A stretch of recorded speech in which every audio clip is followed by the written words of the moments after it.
0, 1. Let's get started.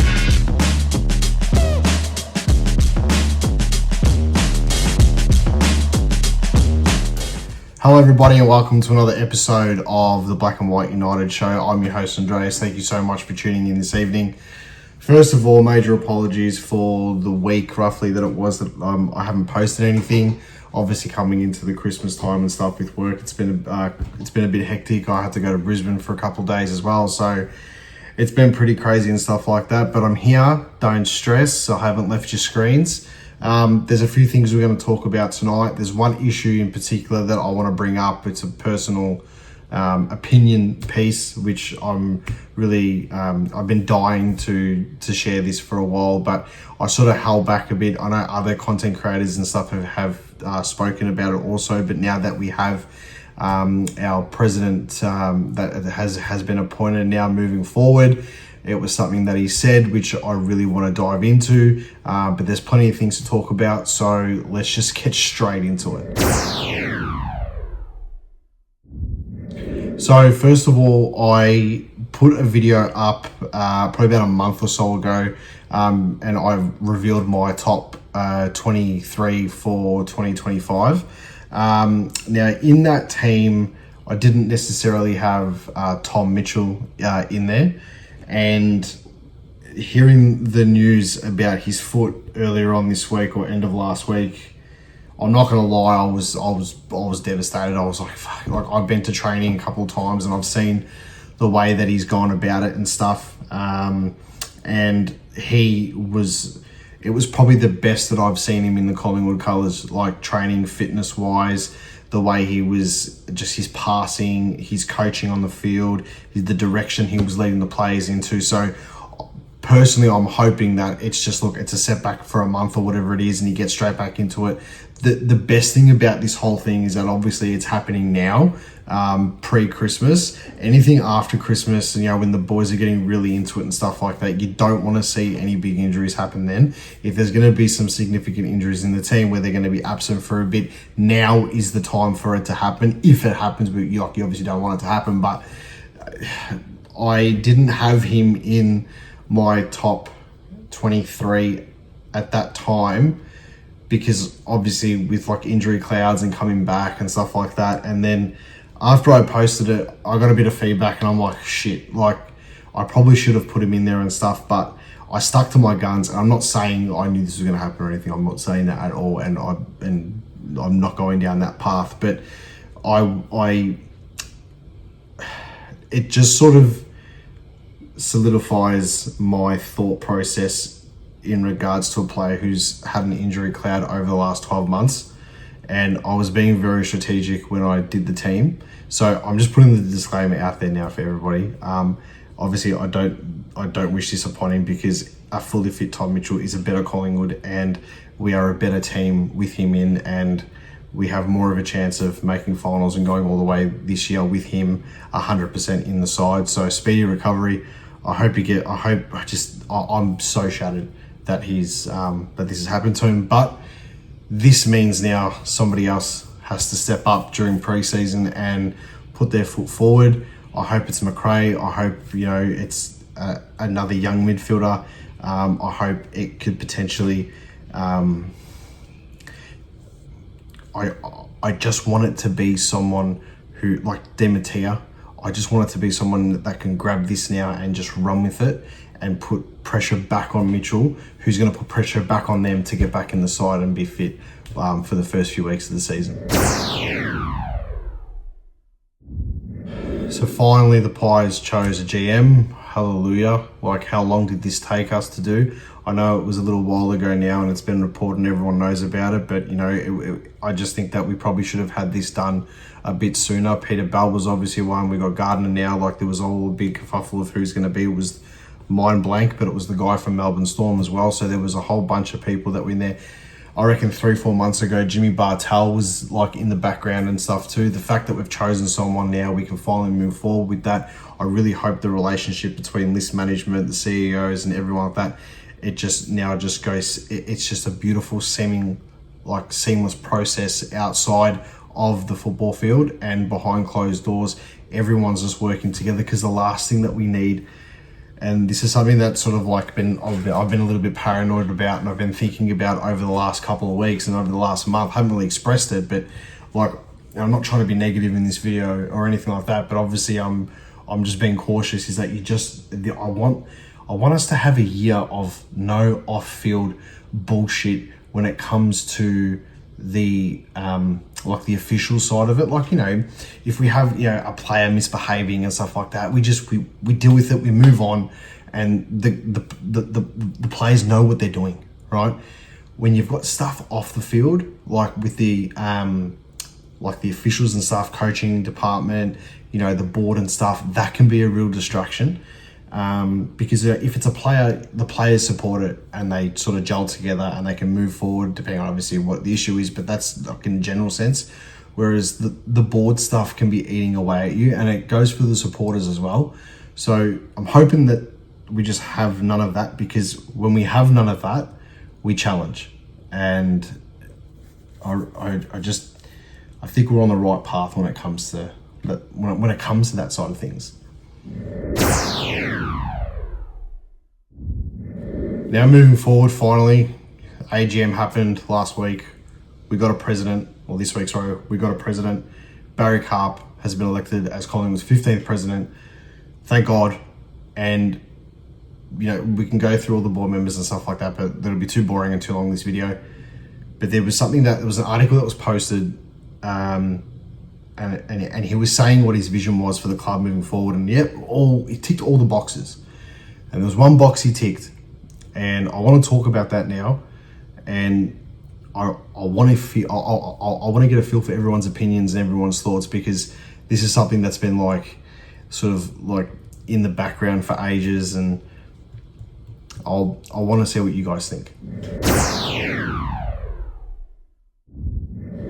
So one of his main points, Barry Karp's main points, was the redevelopment, or like working towards making Victoria Park better than what it is. Now, I could go back, find the article and quote him word for word, but I'll just give you a gist of it, because I read it a few times. Basically, they want to do like not a redevelopment, so to speak, but fix it up, right? Now, the Yarra Council obviously own the ground, understandable. I think it's disappointing that Collingwood don't have more of a say in the ground as what they do at the moment, personal opinion. I get it that, you know, we moved to play our home games at the G. We've got an amazing facility that we have right now, which, you know, that's where the players are. Like, you can't take that away. That's where we're based, whatever. Part of the article about this too, which is like a side point, was that we were going to sort of like, when Melbourne move on from Amy Park, we were going to take over some of the stuff at Amy Park. Now, if that's offices and stuff like that, great. If it means that we're going to have more of a say in the, like when players get injured and they go for their scans and stuff, because that's at Amy Park, if it means that we're going to have priority access over that, whatever, who knows, fantastic, that's awesome. But the Victoria Park thing, this is the one that gets me the most. This is something that I grew up going to Victoria Park with my old man and his mates, and I've seen some amazing games there. I was there when we lost the last game at Vic Park against Brisbane. Funnily enough, Craig McRae kicked 4 goals that day. I think he kicked the first 2 of the game, if I'm not mistaken.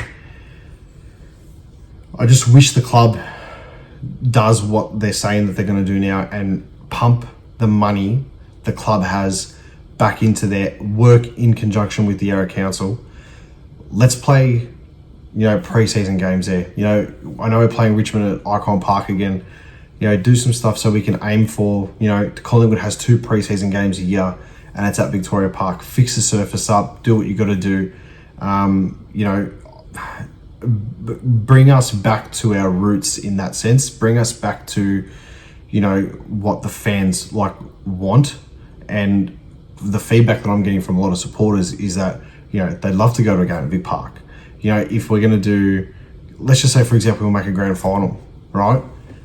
Like, have the live site at Vic Park. Like, I know it's further away from the AI centres next door, but like, we've got that many supporters. You can have your live site at the AI centre, and, you know, you can sell tickets for it, and then you can have one at Vic Park.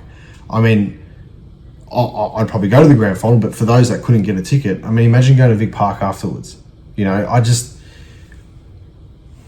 don't know. It's just something that I think that means a lot to me, and it's something that means a lot to a lot of Collingwood supporters. And I'm going to show some clips that I went to Victoria Park last week as I was driving through for work. I drove past and I thought, oh, stuff, I'm going to go. And I took some video footage, and it was sad, but it was nice at the same time, seeing it the way that it was. Take a look.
So if we're going to do this, and if the club wants it to be like, you know, a plan for the future to do, it's obviously not going to happen overnight.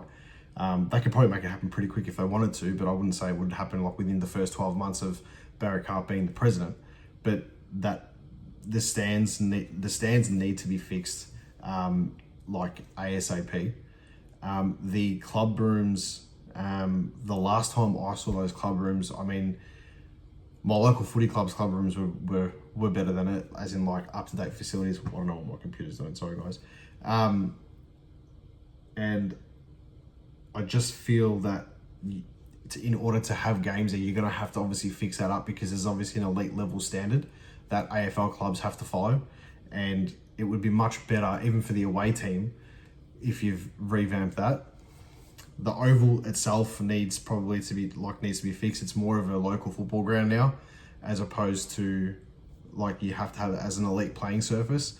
There's a whole bunch of things that we could do, and I'm not a big advocate for women's football, but that's probably the start of where you really want to, because the girls obviously play there quite a bit. You want to make sure it's 110% for them, and then there is absolutely no reason why we can't play our VFL home games at Victoria Park.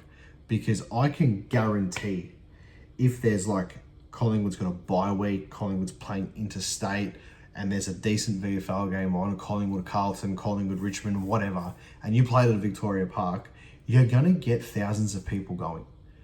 Especially if we're actually like have a decent season in the VFL, you're gonna get crowds there. You're gonna have like people paying, like, even though it's probably gonna be free entry and stuff, people are gonna be buying drinks, people are gonna be buying food, people are gonna be putting back towards the club or whoever's hosting the game.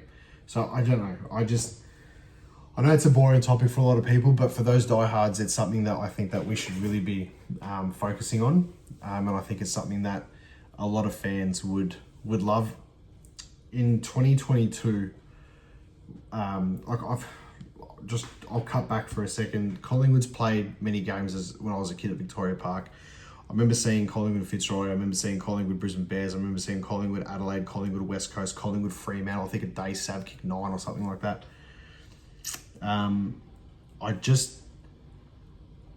There's so much history at that ground that there's no reason why we can't bring that back. There's no reason why we can't get our VFL side there, and for us to, you know, just, hey, we don't train here, we train here. This is our home facility in the city next to the G, because we are the biggest club there, but this is our roots, and I think that's something that we really, really, really need to get back to. So following on from that, in 2022, just before the final series. I think it was like the bye week between the end of the home and away season and when we played Geelong in the qualifying final that we lost. We played Carlton in an elimination final. I'm pretty sure it was that week. We played Carlton in an elimination final at Victoria Park. Now, Carlton were probably one of the only teams I didn't see Collingwood play at Victoria Park as a kid. The only home Melbourne-based team was, well, I think at the time would have been Fitzroy. Everything else was at the G. But I finally got to see Collingwood Carlton at Victoria Park. If I have footage on my phone, I'll look for it when I crop the video, and I'll try and put it up. But I do have some photos, so I can chuck a photo up here of me and Dad at Victoria Park that day. Now, we lost the elimination final that day, but going there with my old man and watching Collingwood play against Carlton, right, was amazing. Now, if you can bring that back, and people won't go every week, people will be worried about what the seniors are doing, what the AFL squad's doing. But if you have that and you can give us that, you know, every week, every second week, every third week, or whatever it is, whenever we have a home game, it's gonna bring our identity in that sense of Victoria Park back. And I really hope when I read that what Barry Karp wanted to do, I hope that's the future goal. Share your opinions, tell me what you think, and I'd love to hear what people have to say about that. So to finish off this video, I know it's been a bit of a long one, but I do apologize because I haven't posted a video in this last week. As I said, it's just with work and everything like that, and coming close to Christmas time, it's been absolute chaos. I just want to thank everybody for tuning in. I want to thank everybody. I've got like 516 something subscribers now. You know, and I said to myself at the start of the season, I've said this in another video before, I wanted to get, you know, 500 by the time the season started.